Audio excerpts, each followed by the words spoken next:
the Chinese chicken. You have a drumstick and your brain stops sticking. Hello everyone, this is China Chicken, and I wanted to react to the Buffalo Bills versus Seattle Seahawks box score. I'm going to do a box score breakdown. Alright, so Bills won 31-10, as you can see up at the top. The Bills are 6-2, and they're also 3-2 playing away. And Seattle Seahawks are 4-4 overall and 2-3 at home. So if you look at passing, over on the left side there, we got Josh Allen. He went 24 for 34, 283 yards, 8.3 yards per attempt, 2 touchdowns, 1 interception, which is his first interception of the year.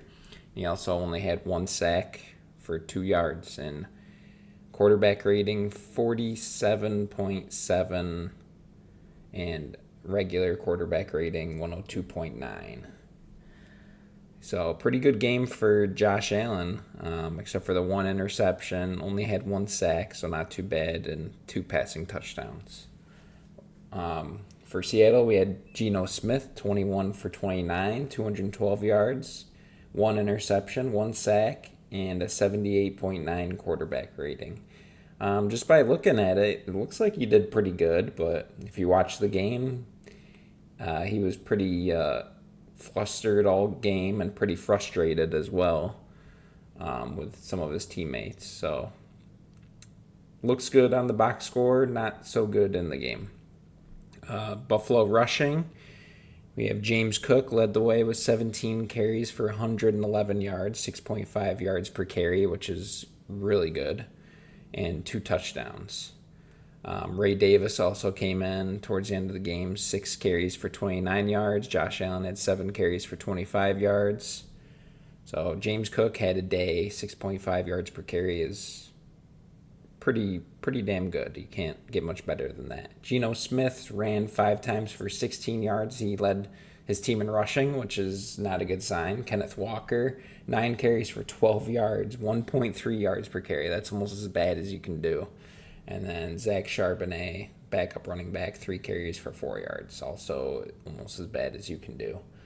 So that was really what killed Seattle in this game, was their rushing. They couldn't get it going at all. And the Bills knew at one point, that they got down early, that Seattle had to throw the ball. So it really made them one-dimensional. So if you look down, Bills receiving, we got Khalil Shakir, had 9 catches for 107 yards, very efficient day on 10 targets, so he's 9 of 10, and the 35-yarder was his long. Keon Coleman had 5 for 70 yards, 1 touchdown, long of 25, and he was 5 of 7 targets. Dawson Knox, 2 catches, 50 yards, he had a 27-yarder. And he only had 2 targets, so a great game for Dawson Knox. Dalton Kincaid, he was 4 catches for 7 targets, 31 yards, and he had a touchdown. Keon Coleman also had a touchdown, which I glanced over.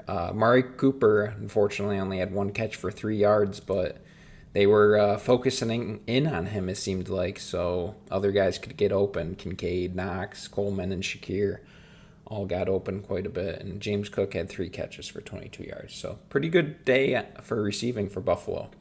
Seattle, Jackson Smith and Jigba went 6 for 69 yards on 7 targets.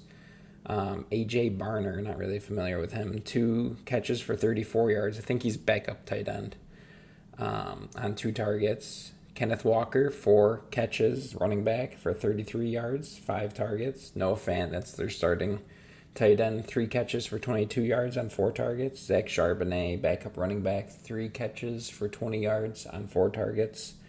Jake Bobo, don't know who that is. It's a pretty funny name, but 1 catch. Tyler Lockett only had 1 catch. He's getting pretty old. And as you can see, no DK Metcalf for receiving. He did not play in this game, which, they really needed him. So that was the difference there, was no DK Metcalf. Buffalo fumbles.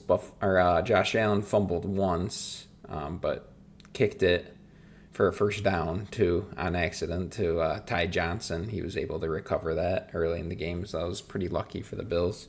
And Mac Hollins also had a fumble recovery on a kick return, a muffed punt, I believe it was. Matt Collins recovered that. Seattle, they had one fumble lost, but a couple guys fumbled and they were able to recover. Geno Smith fumbled once. Kenneth Walker recovered. Connor Williams fumbled once, and Kenneth Walker also recovered that. But D. Williams was the guy that fumbled and lost it. That was on the kick return, as I said. Buffalo defense, let's see if anything stands out here. Teron Johnson had 8 tackles. That's quite a bit. Rasul Douglas, 5. Balen Spector, 5. Rasul Douglas also had a tackle for loss and a pass defended.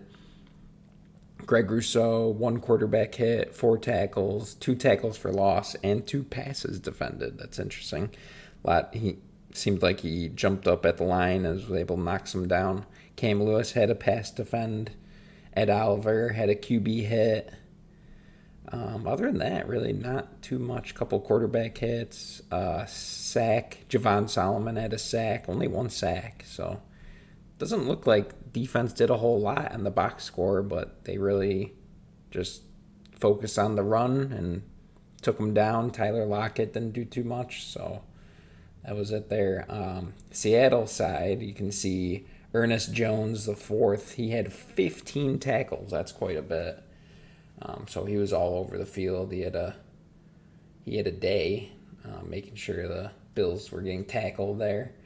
A couple of passes defended, but again, nothing too crazy either. I know they did have 1 interception.